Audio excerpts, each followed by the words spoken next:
I'm Timmy Mallett. I'm attempting to cycle around the coast of Britain, and one of the things that affects my ride is the weather.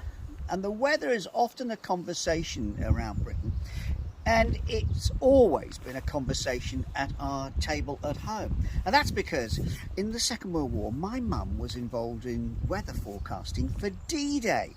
She worked for a cantankerous old Scot called James Skagg, and he was looking after making sure the weather forecasts are right. My mum was seconded to Supreme Headquarters, and her job was to pin up the weather forecast each day. Eisenhower would turn up and go, "Ah, Corporal, the weather!" And my mum would say, "Eisenhower spoke to me."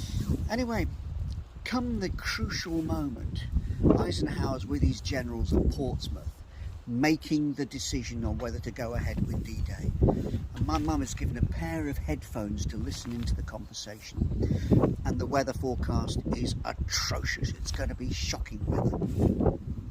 Except a young meteorologist said, just a moment, there's a ridge of high pressure building over the Azores, and that may or may not give us something like 12 hours of good enough weather to launch the attack. And Eisenhower went round the table and asked all his generals, "What do you think we should do?" And nobody wanted to commit.